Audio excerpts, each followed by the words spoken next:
Welcome back to the Bundesliga Show, brought to you by Over the Bar. Checking in tonight as our standard tripod to review match week 27 of the Bundesliga, amongst all other things going on. Maybe chat a little bit about the Pokal semi-final draw as well. Joining me as ever, Mark in Nuremberg and Petre on the other side of the pond to us at the moment. Just before we get started, gents, happy Easter to everyone that's tuning in. Have we had a lovely bank holiday break? Was that a question or? It was a question. It's nice to know about people's weekends. There was another great weekend of Bundesliga football, and of course, Easter is a big holiday for the Germans. Even if it's a more secular country, it's a spring, the big spring holiday. When spring comes in Germany, you absolutely feel like you deserve it after nature has made several attempts to kill you. So it was a good weekend of football. The weather was largely favorable, and quite a bit to talk about. Yeah, Mark, you had more of a quiet weekend, didn't you?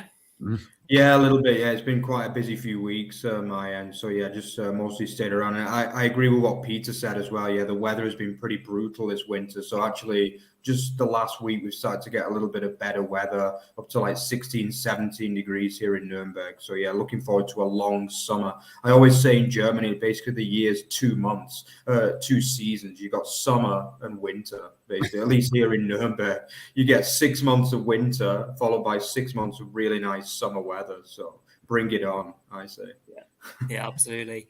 We'll get straight into it. Obviously, before we do get going, please do make sure to drop us a like on the show, a like for the Stuttgart win, of course. Comment along if you're watching live or subsequently afterwards if you've got any questions or thoughts.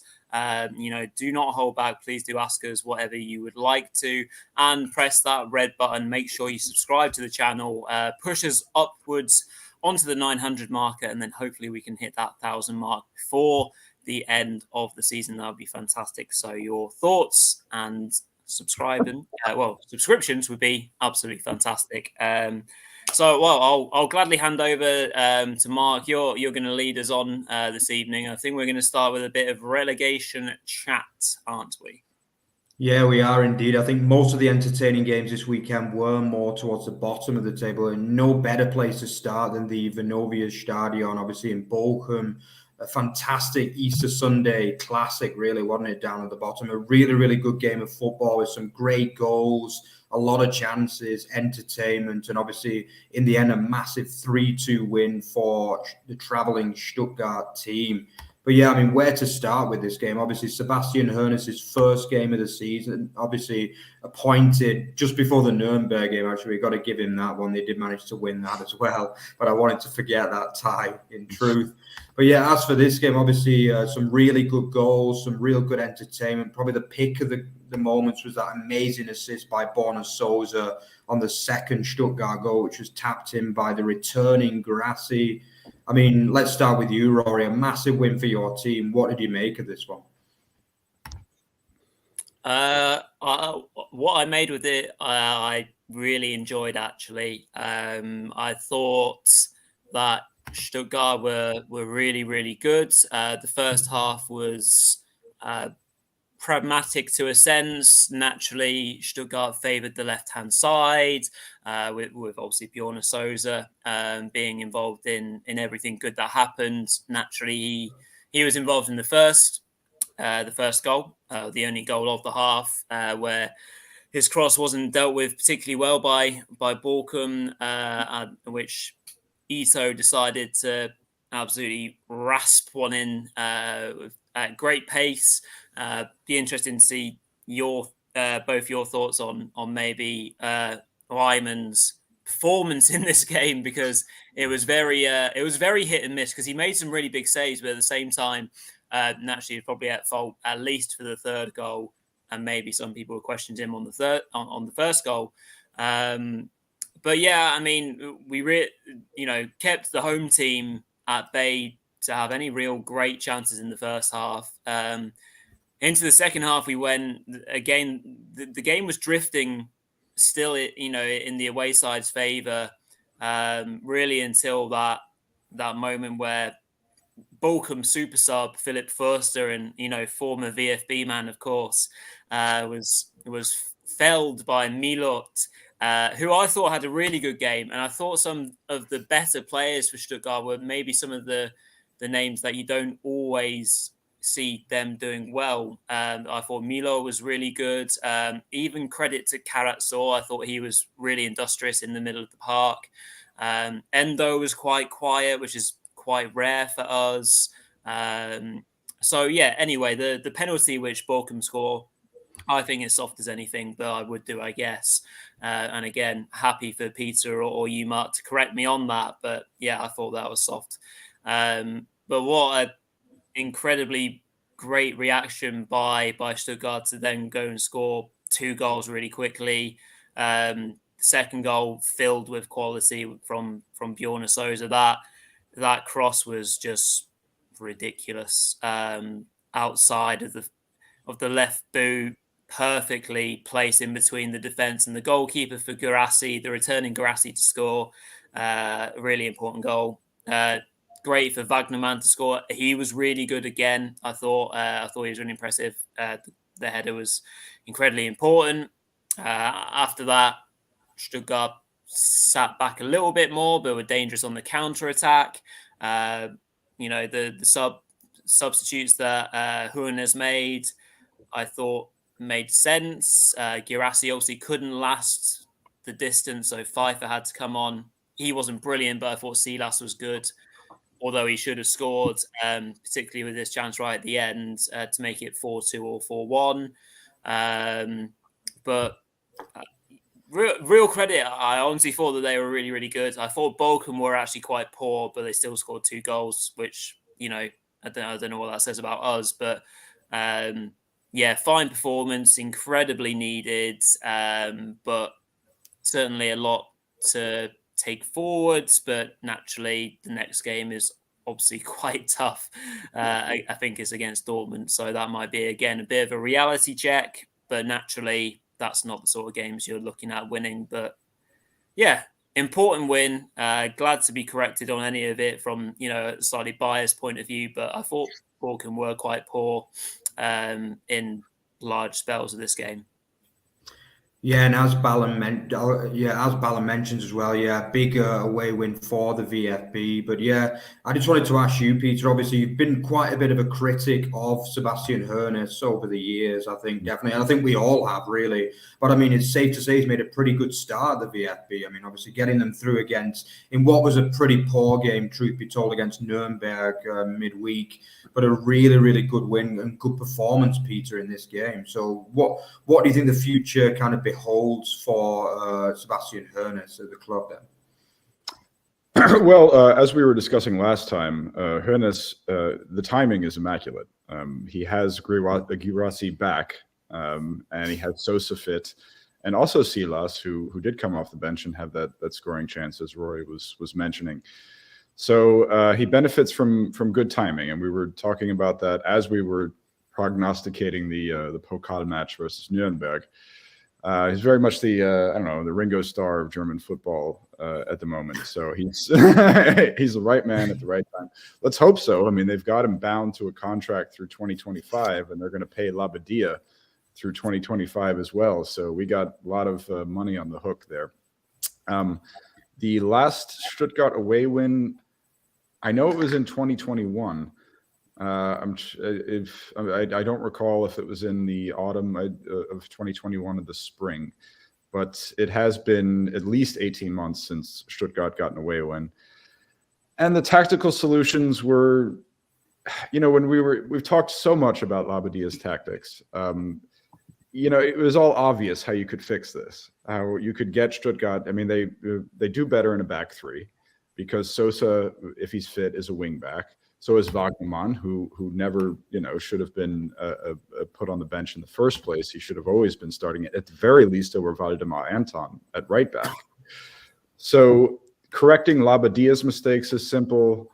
Getting these injured players back, it all kind of falls into place and it clicks into place. We can. Rory wanted to maybe talk about Riemann. that was a poor, very, very poor decision on his part on what proved to be the decisive goal when he came out there and flapped at it.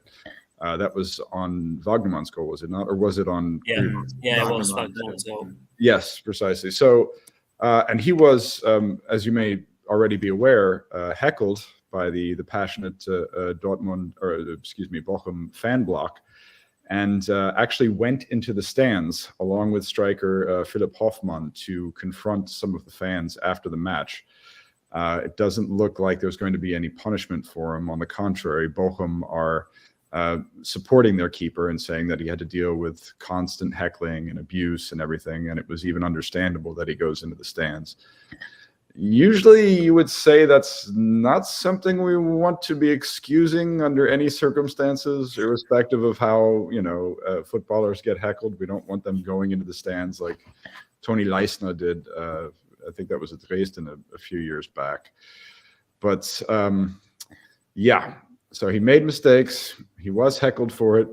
Perhaps it was a mistake to go back into the stands too. But now we have Riemann, Philipp Hoffmann, and also Philipp Förster, who complained about the fans whistling and booing and abusing the players there in Bochum, running afoul of their fan base. There may be no more discontented fan base in German football at the moment, with the exception of Gladbach. I see we have a comment on that, and we can get to that later. Without Riemann's goalkeeping error, we might have seen a different result. At any rate, congratulations. Hoeness has his pieces into place. He can lock them into place. And of course, we all hope that Stuttgart, a large traditional club with 50,000 capacity stadium, stays in the top flight. We don't want to see them relegated. But he's got some ways to go before he makes a believer out of me. Yeah, definitely. Yeah, but it does seem to me a little bit harsh of the Bochum fans heckling the players and booing the players, because obviously they've just picked up 7 points from the last 3 games before that. I think as Rory mentioned, it wasn't their best performance, and it was a game that they probably feel they needed to win. As you can see with the table now, only 3 points clear of Stuttgart, and that was one of their more winnable games before the end of the season, without doubt. But there's still enough belief in there to think they can stay up for me. And it's not what the fan, we saw last year with one of their fans throwing something at the linesman as well. I remember that. I do like Bochum fans, but sometimes they do go over the mark. I'm going to be honest with you. And that's the Ruhrpott for you. Another instance, recall when they were throwing beer at Max Kruse when he was playing for Union Berlin and visiting there. It's a passionate fan base, but there's certain aspects of fandom in the Ruhrpott that you wonder to yourself, you're like, I thought we left the 80s behind. It is 2023. We don't necessarily need this sort of 80s English style, which was also German style hooliganism. And it was the same on the continent as it was on the Isle during that decade. But we created it, though. You got to give us that one. Yeah, we created the game. Doesn't mean you can.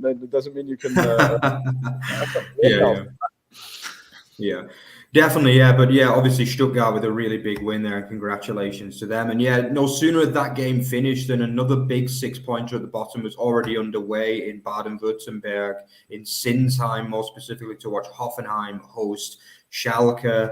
Got to say on this game, really good credit to the Hoffenheim fans for kind of selling out their home end as well in this game, because we've criticised their home support quite a lot over this season, and rightly so at times. But it was great to see the stadium completely ausverkauft, as they'd say over here in Germany, sold out for this game, not a spare seat in the house. And obviously it worked for Hoffenheim as well, as they managed to bag up their second home win in a row, backing up that 3-1 win over Hertha Berlin a few weeks ago. It's now obviously 3 straight wins in all competitions for the man with 2 surnames, Team Pellegrino Matarazzo.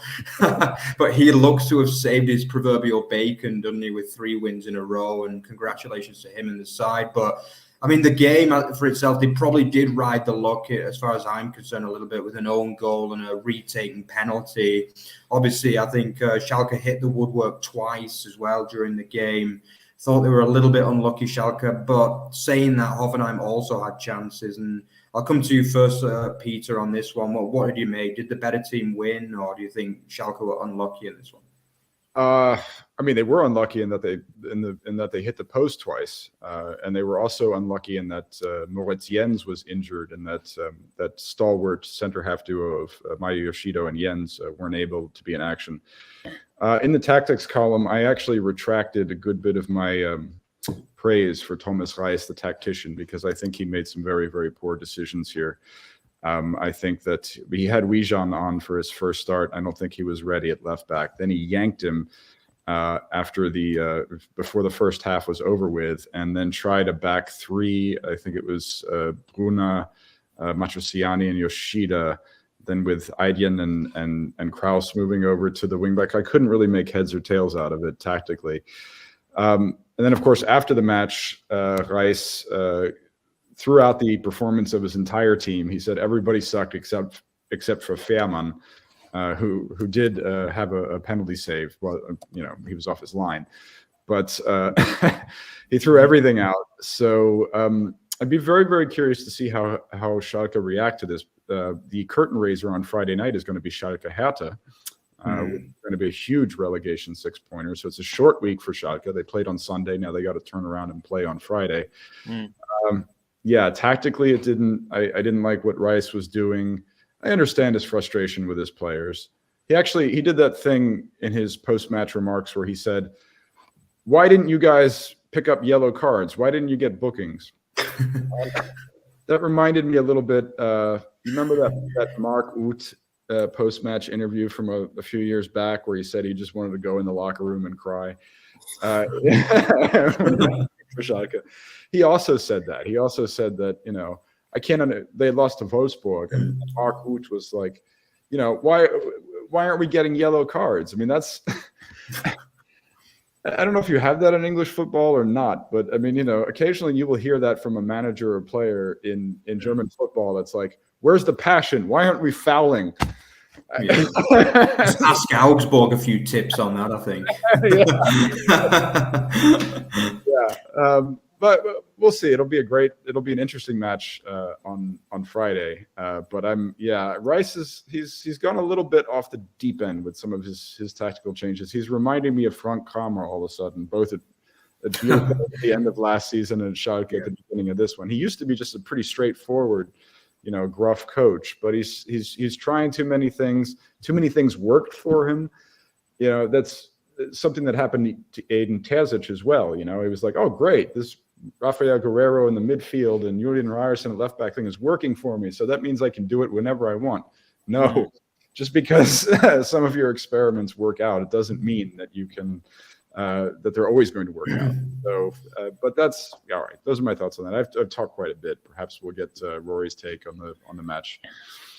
Yeah, definitely. And obviously things aren't looking good at all for Schalke now, propping up the league with only 21 points from the 27 games. Obviously, as you mentioned, that game next week, kind of not quite a last chance saloon, but it's not far off that, I don't think, to be honest. If they lose that game, it's going to be looking really, really grim. But then again, a win would take them to third from bottom again. So it's a huge game, as you've already mentioned, Peter. But let's focus a bit more on Hoffenheim. I mean, obviously their performances have improved a lot. The likes of Baumgartner, Kramaric just started to look a lot better. Even Angelino, I thought, was really good in this game.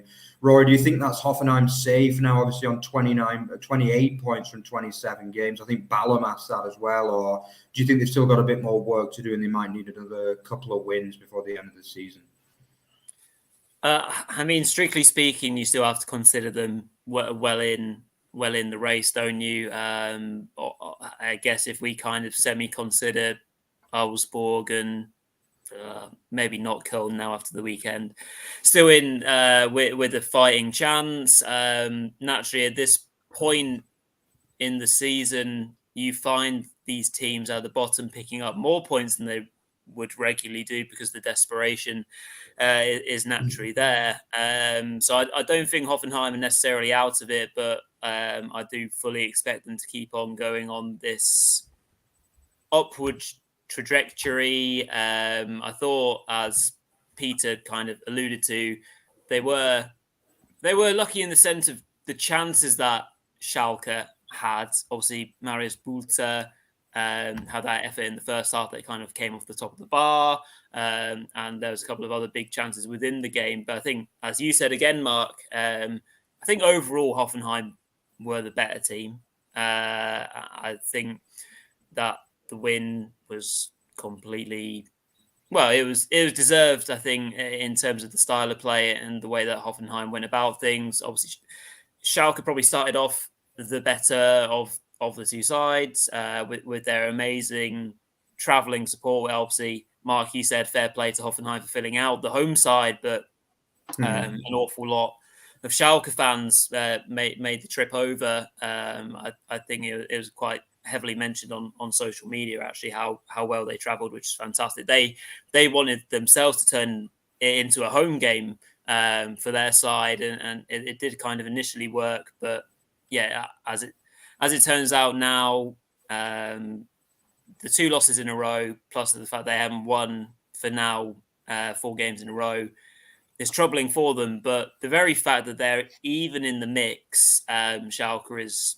complete credit to them in what they've done in the Rückrunde, particularly. And, naturally, if it wasn't for that, we wouldn't have as much of an exciting relegation race to talk about, because they would have been long gone if that wasn't the case. So the fact that they've kind of dropped off ever so slightly, and as Peter said, maybe some of the things that Thomas Reis has tried lately hasn't worked so much, and maybe overcomplicated things ever so slightly.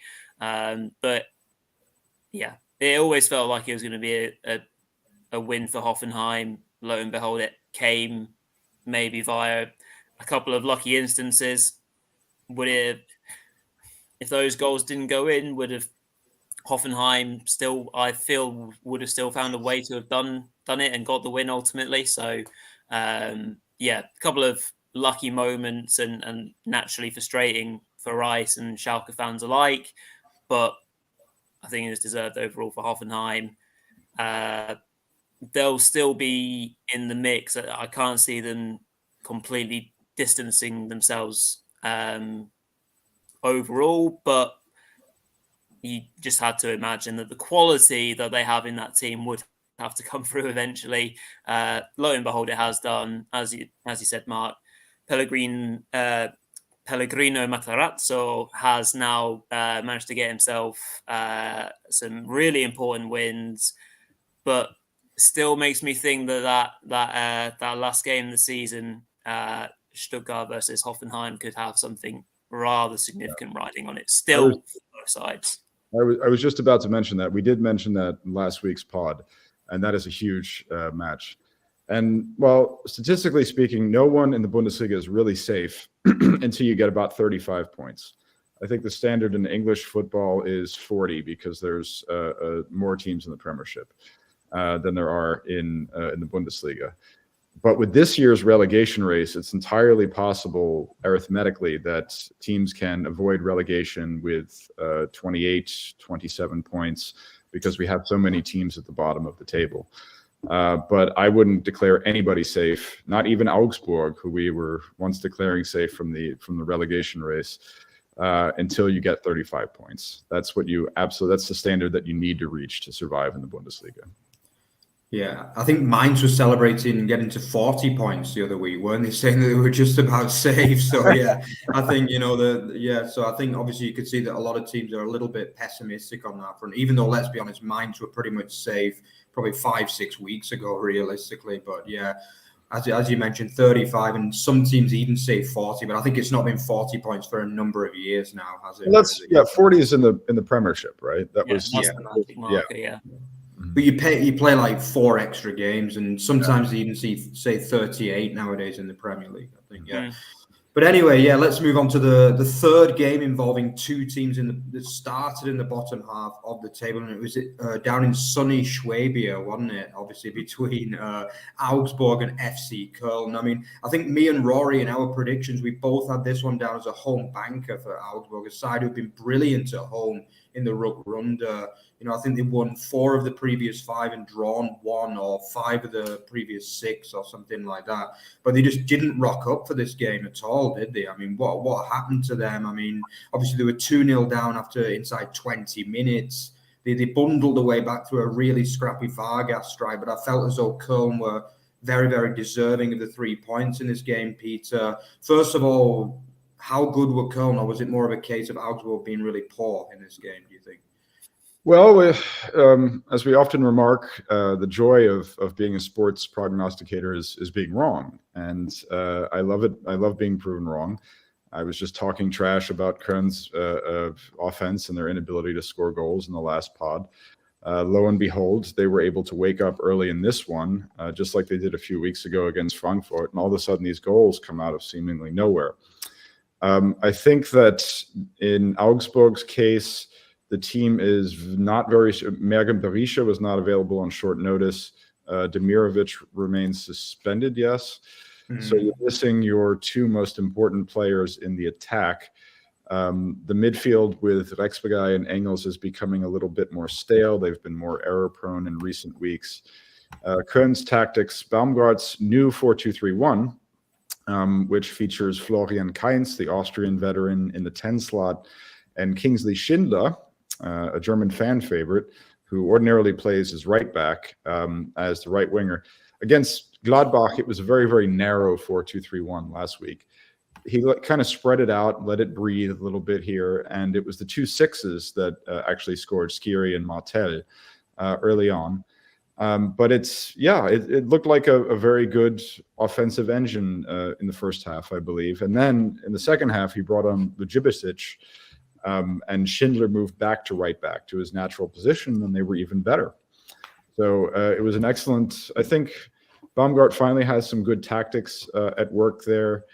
Augsburg, this 4-4-2 is not working without Demirovic on the wing there. You've got Rexbegai, Engels, and even Meyer dipping in form a little bit. And I was writing in the column that Augsburg, I don't think they're safe now. They remind me a little bit of the Florian Kohfeldt Bremen side from 2020-21. That side had 31 points, or was it 30 points after 24 match days. I figured they're safe. They just need one more win. They could not get another win over the final 10 match days. They just got one draw, and they were relegated. They were overtaken by 6 teams that were behind them and relegated. So, yeah, Augsburg, not safe. Köln, still not safe either.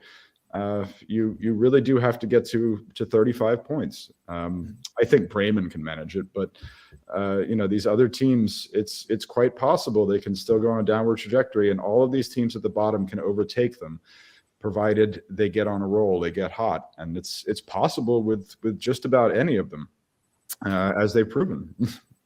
Yeah, I think we always say with Augsburg on the show, Rory, don't we, that they're never far from trouble. Like this year, it finally looked as though they were going to have a mid-table season, didn't it? I think even in the prime, when they were winning home games for fun, like it looked as though they might even push for a top half finish potentially this year. But it just seems as though there's like some kind of magnet drawing them back into that relegation dogfight, because I'm pretty sure that every year since I've been following the Bundesliga, they've been down there in that bottom 4 or 5. It just seems like one of those things. And at times this year under Marson, they've looked really, really good, And I do like a lot of their players, as you mentioned, though. Berisha and Demirovic need to get back on that pitch and back on. I mean, Berisha was on form. I think he had 2 goals in his last 2 games before obviously pulling out of this game. But you see the lack of depth in the squad. That's the problem, because to replace them 2, they brought in Jensen, who's not a striker by any stretch of the imagination. And then Bellio, who's never really done it since he joined in January. I think he's only got 1, maximum 2 goals during that time. So you can see the strength in depth isn't really there for Augsburg. I think the starting 11 is really good when they're all playing well and on form, but a few of them have dropped as well. Also in the defence, I think that's one of the... Huvelev has also dropped a little bit, in my opinion. One of the, a stalwart in that Augsburg defence. Obviously, Oxford, they've never managed to get back on the pitch this season. They've really missed at times. Mm-hmm. And, you do worry about them a little bit because, Peter, you're right. The teams have been in better positions than this and gone down in the past. So hopefully they can get that one win, because I think they do deserve to stay up, in my opinion. But Rory, who would you say you worry more about in these two teams now? That's a good question, because they're both completely still in the race to go down. I feel like since we've been doing the show, the amount of times where Augsburg have made yourself and me look stupid by saying, "Oh, they're going to go down," or when we do the predictions at the start of the season, we often pen them for 17th. But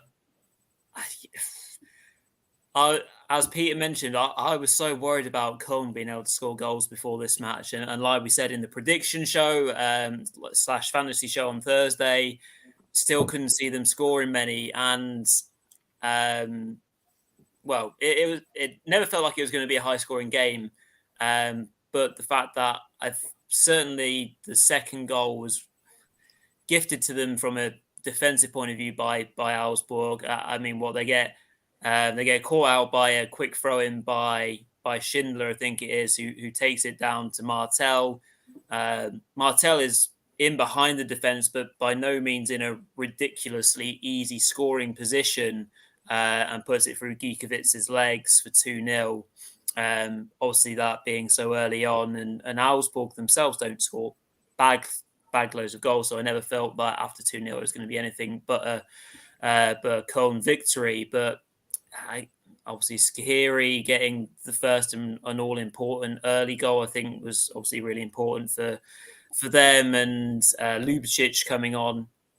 As Peter mentioned, they looked really good actually after that point, and he put on a tap in for Maina for 3-1, and you obviously can quite happily keep a team at arm's distance, and that's what Köln did ultimately. And after 3-1, it was never really in doubt. As you mentioned, Beljo, I think he had an effort which hit the side netting, as did Cardona, but yeah, never felt like that was going to be anything other. But it is Augsburg's first home defeat of the year after, as you said, Mark, 5 games unbeaten. So it did feel like a shock, but it also just means that, as we still know, they're both teams are still well capable of being relegated.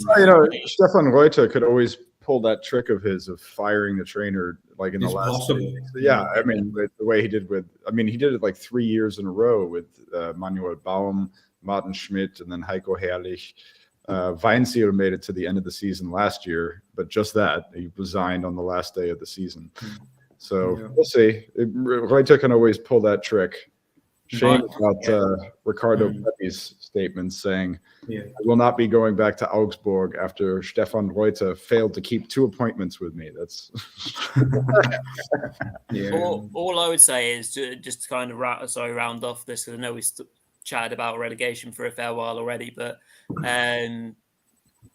even the fact that Köln scored 3 goals does not make me think that they will now be free scoring forevermore, because Skihiri is, one of their main players, but he obviously plays in deep lying midfield usually, as did Martel, but he scored almost freakishly. So I think that will still be a great issue for them, and hence why they will not go away from relegation very quickly.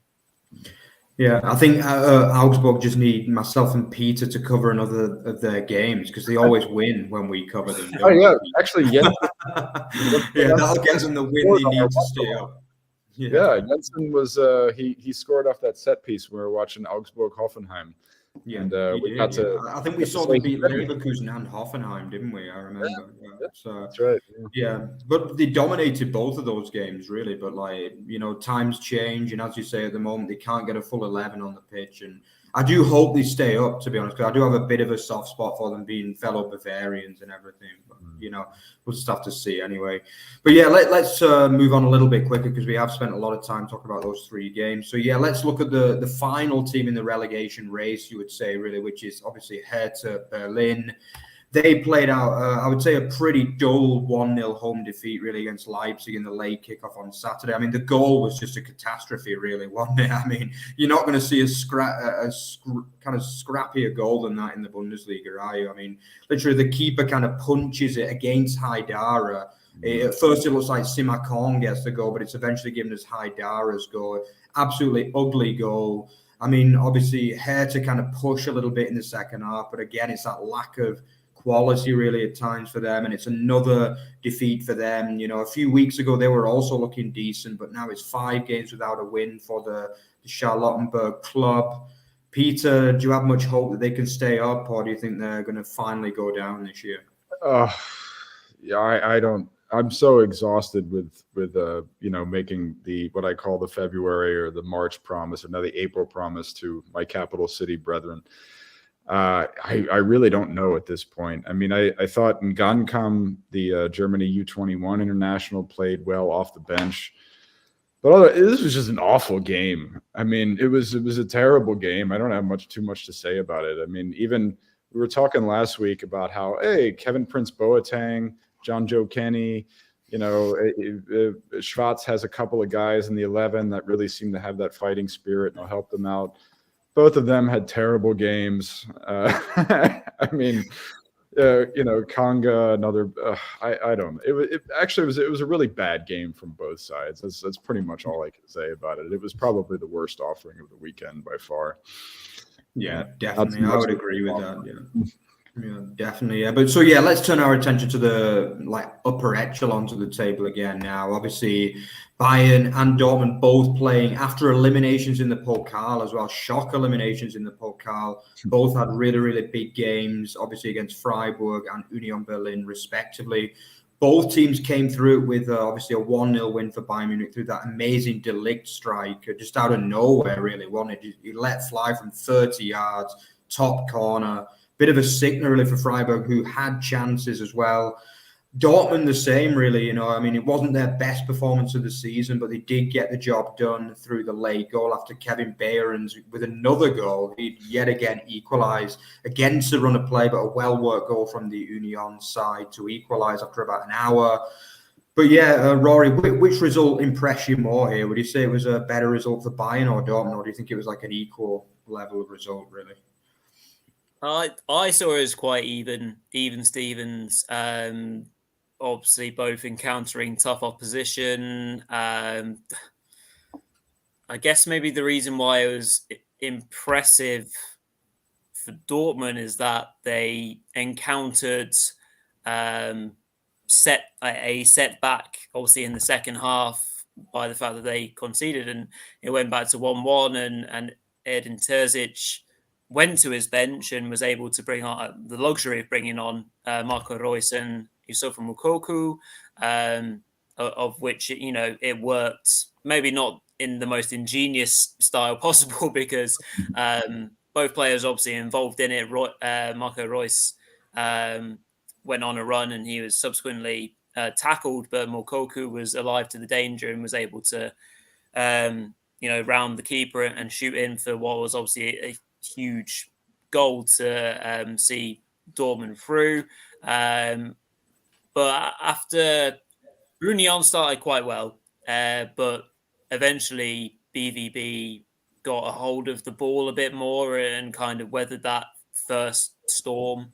Guerrero obviously was involved in that first goal, setting up Daniel Marlon. Another goal for Marlon. He is four goals in his last 6 appearances. So I think he's starting to look a little bit more home in that jersey, which is great because he came with a good amount of fanfare about him. And say compared to his impact versus Adeyemi has been more kind of underplayed. And it's not like it was an amazing goal. All he had to do was tap it in. But I think, as I said, against Bayern, he came on and looked the most likely. So that was fairly impressive. But yeah, it was really important that Dortmund got over the line. Obviously got that much needed victory. From the Bayern point of view, obviously got over the line because of a worldie of a goal. In effect, they much like RB Leipzig, they were quite wasteful. Bayern, they did dominate the game in a certain sense, but as you said, Mark, Freiburg were not without their chances. Obviously, the smash and grab was almost on for them in the first half, where Ritsu Doan hit the post. Very poor fullback play from Alphonso Davies, completely lost Doan at the back post, didn't have a clue. He was actually running off Davies. If you watch the highlights closely, Davies has already turned around, assuming that no one's there, ready to kind of start the next attack. But Doan gets onto the ball and obviously hits the foot of the post. To almost kind of steal away an important goal.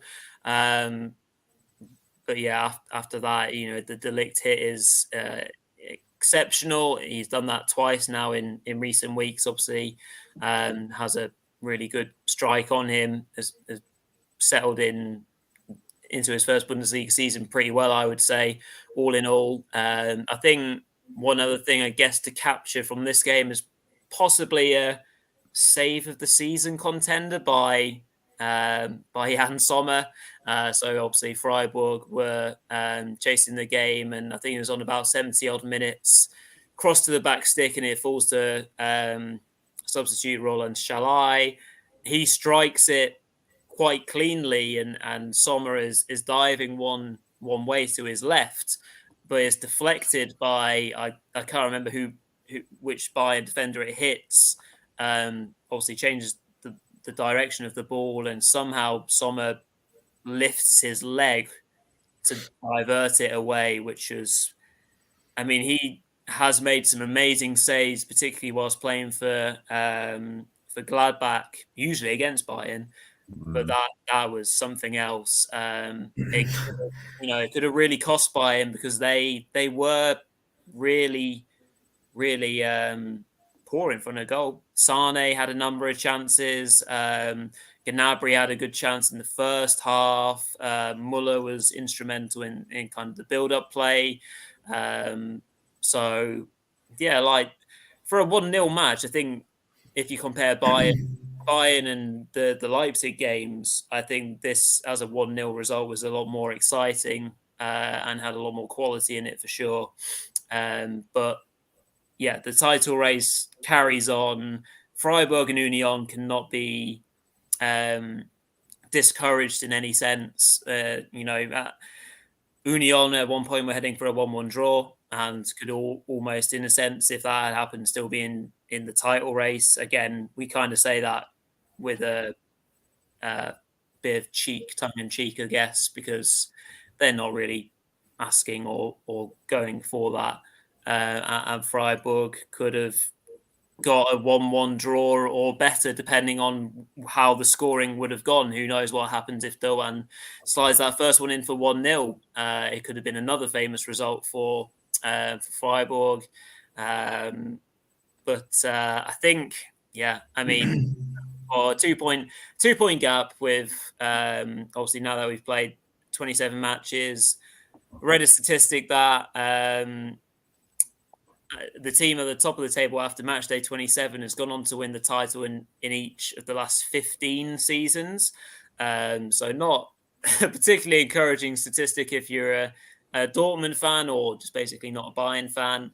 The last time that didn't happen was when Schalke was top of the table. And I'm only saying this because it's actually being able to shout out my boys who then finished above them in the 2006-07 season.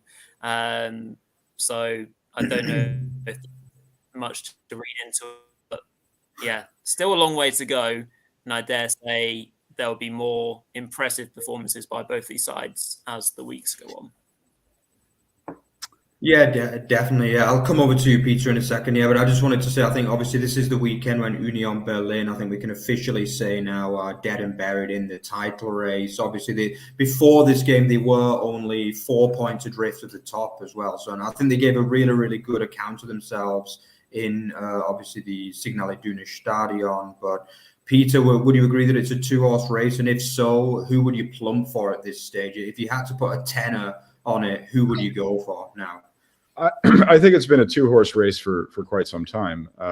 And I would say, in answering the question as to which victory was more convincing, which one was more compelling, I would say that the Dortmund victory was far more compelling, and that's why I went with it for the tactical focus. And of course, there's a lot of interesting things going on tactically in Freiburg, Bayern on these back-to-back matches as well. The Pokal, we're all terribly excited, Germans are, about Freiburg advancing and getting a rematch with Leipzig in the semifinals, if I'm not wrong. But the Dortmund result, I thought, was particularly impressive. Union were not really in the game at all, and Dortmund were looking great in possession. The Bayern's goal was conceded.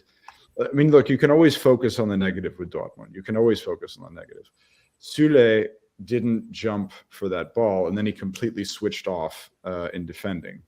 So, I mean, this was a monumental error by a center back who is making, far too many errors. And Mats Hummels, at this stage of his career, probably for the past 3 years, makes far too many mistakes. He usually comes back with that incredible, recovery tackle run, but he puts himself in those situations. So you can focus on that. You could focus on the fact that Jude Bellingham is still he's in an odd place mentally, you can tell. He's trying to do too much on the pitch. He's talking a little bit too much off the pitch to his teammates. And he had a suspect game in that he did some brilliant things. I think that the Malen goal owes really a lot to him, because he was back there and he switched the point of attack. Malen initiated the sequence, but it's Bellingham who then gets it out to Broughton and brings the sequence back. I mean, okay, Dortmund Union was my tactical focus, so I got a second-by-second account up there on Bulinews. But I really do think it was an incredibly strong game from Dortmund in a lot of respects, even if there were these problems with Süle and Hummels and Bellingham and Brandt to a certain extent, who didn't make some of the best decisions either. But it was a great game from Guerrero at left back. How about that tackle on Geraldo Becker when it was 1-1? Did you guys? I mean, good Lord. What? I mean, that's worth the contract extension itself. I mean, that is one of the best game-saving tackles that you will ever see. So he's back on form at left back. Adeyemi, who's been back from a long injury spell, I think played an excellent game, with the exception of that clear dive that he was booked for.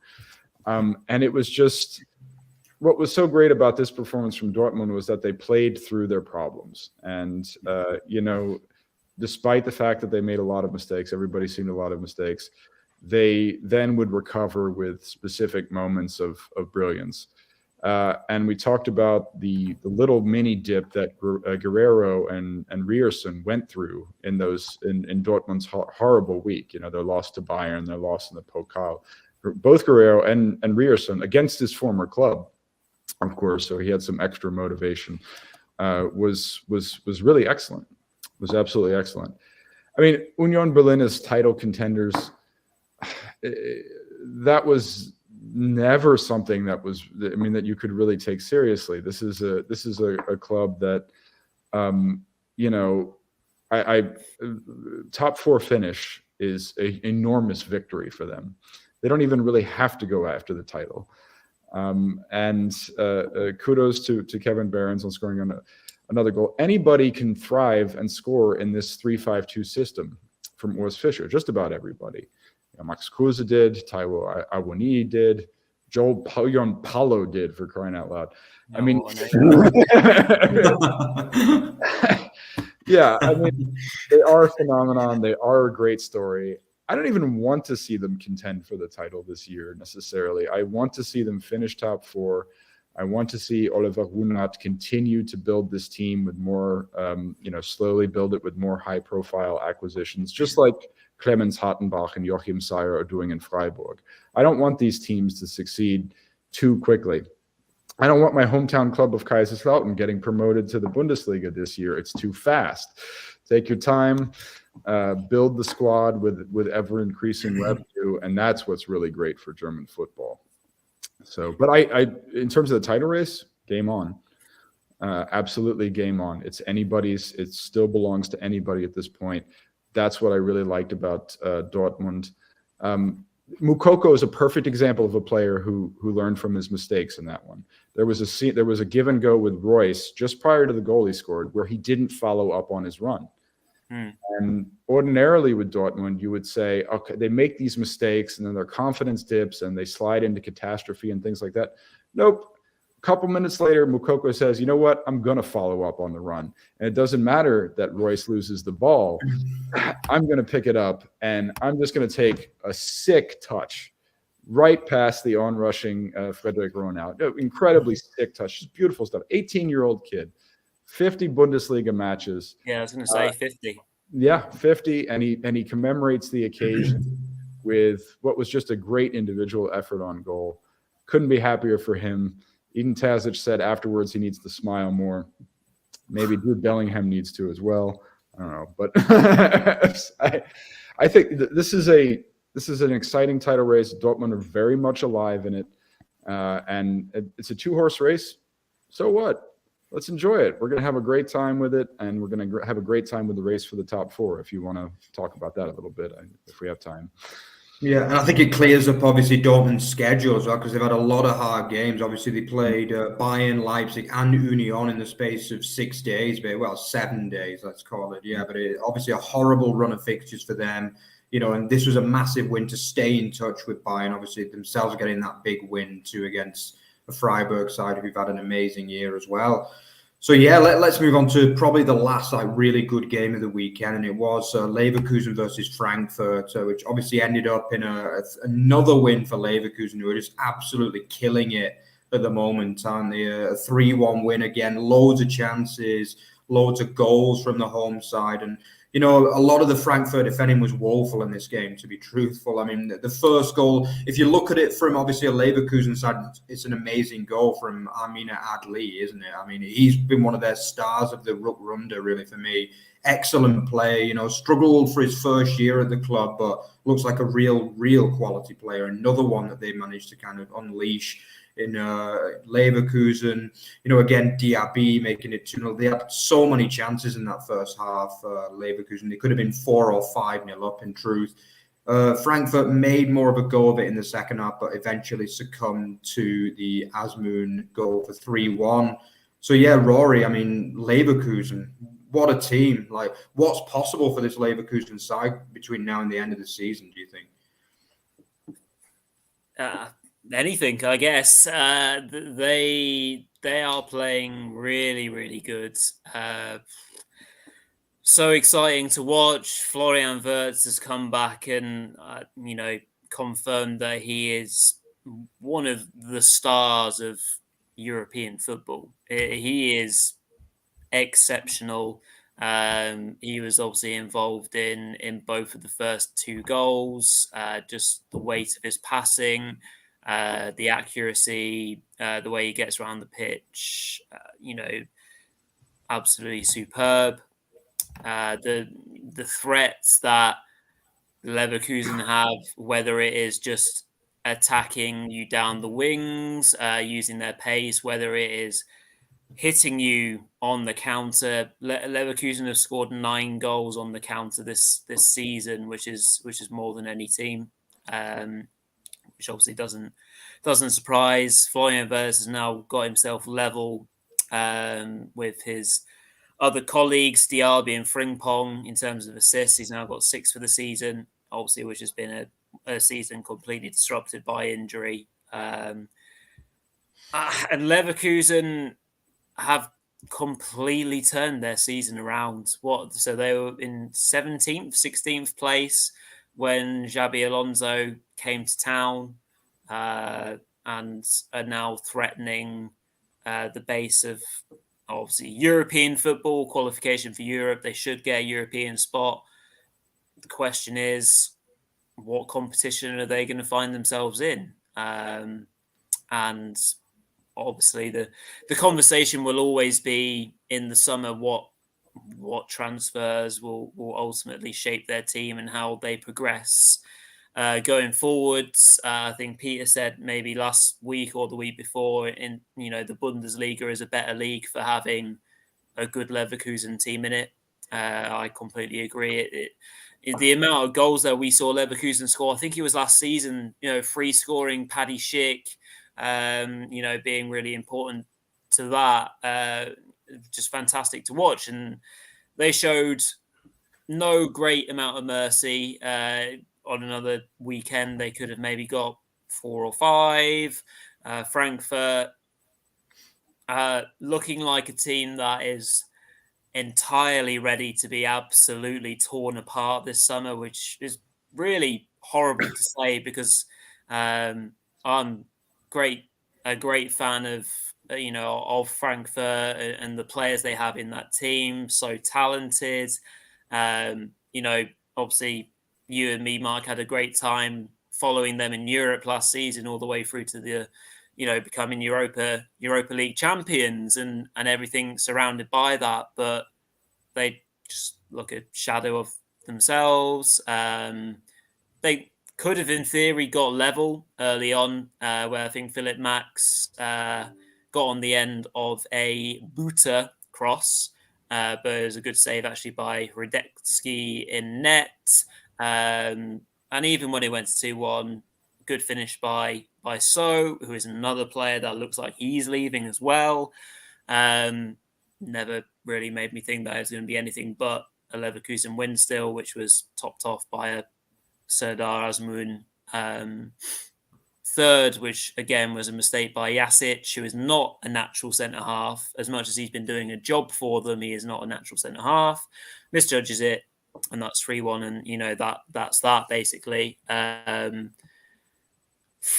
Frankfurt as a season overall are completely reliant on a possible Pokal victory, which obviously they've been drawn against my boys in the semi-finals. If they don't win that semi-final, or if they don't perhaps win the league, if they don't win the cup, then they could find themselves in the mire, where they finish in the Bundesliga. If they finish outside of European places, is that the end of Glasner? It's the end of the road for a lot of their players. I don't want to sound uber negative because I am a fan of the side, but yeah, it doesn't look great currently.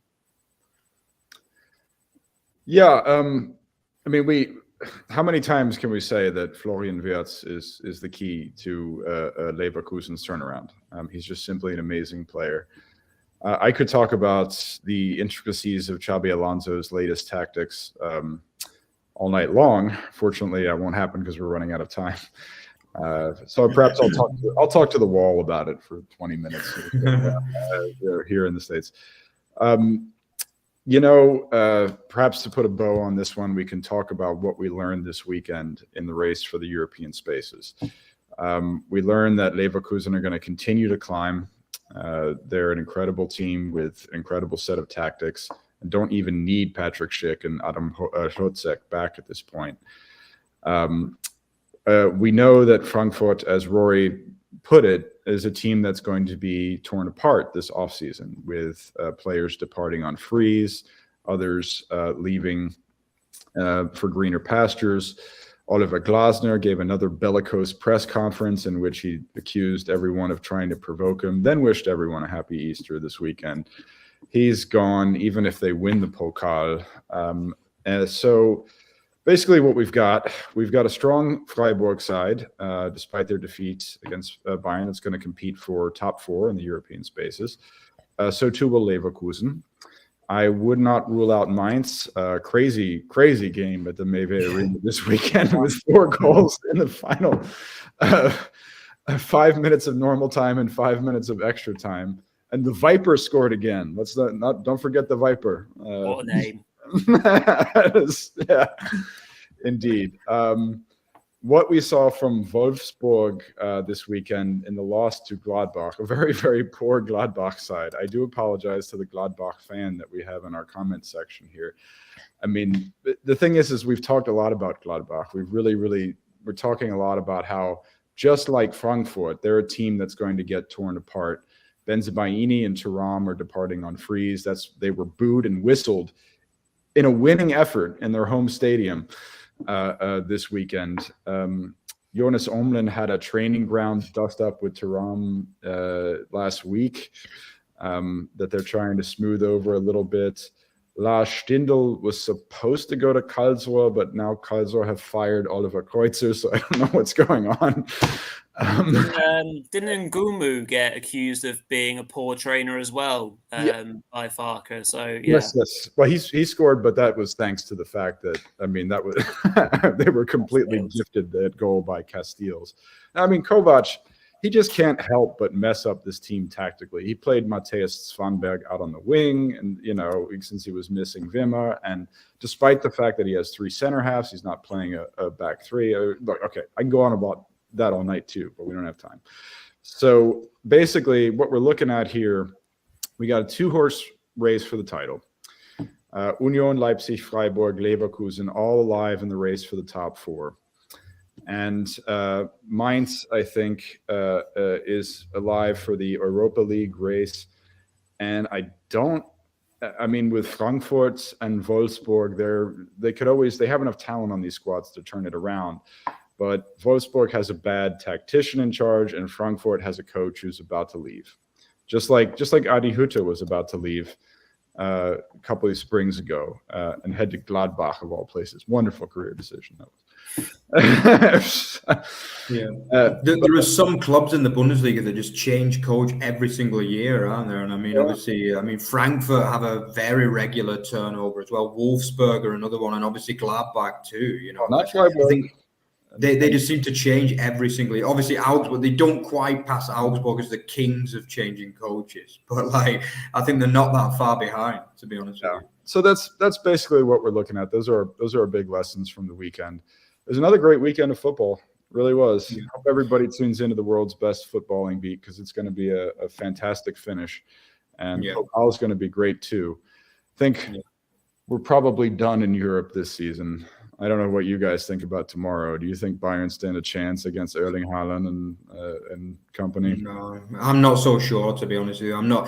Tuchel, obviously, a lot of people in England, they actually say the reason why Bayern brought in Tuchel is to obviously counter City's attacks, because obviously he managed to beat, I think, Guardiola 3 times 1-0, but I'm not sure we're going to see that be made 4, unfortunately, in this game. I think, on the other hand, though, I think Leverkusen, I'm very, very confident for. They're peaking at the right time. I think we could potentially see another Frankfurt with them. I don't think it's beyond them to win this competition at all. The way they're playing at the moment, they're the best team in the Bundesliga at the moment. I have no doubts about that. I mean, obviously, they showed that by destroying Bayern really a few weeks ago as well. I just think they're a great side. They've got a lot of players peaking, and they could save the season really for the Bundesliga in Europe for me.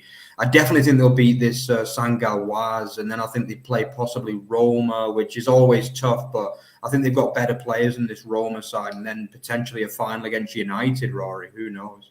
It's but we'll have to see. But anyway, looking forward to obviously the week in Europe this week, and we'll have to see. Hopefully the Bundesliga teams are going to do well and do us all proud on the show. So I think that rounds up week 27 roundup. Obviously, if you enjoyed what you saw on the show, then check out @OverTheBarFB and @OverTheBarExtra on Twitter. Also on our main site, which is otbfootball.net. Again, as I always say, we cover just about everything football related. Also, don't forget the Football League Weekly on Wednesday evenings. Obviously, they've had back-to-back match days as well on Friday and today. So they've got a lot to cover over there on Wednesday evening. And don't forget to like, comment, and subscribe to the channel. So thanks a lot again, guys, for watching, and see you next week.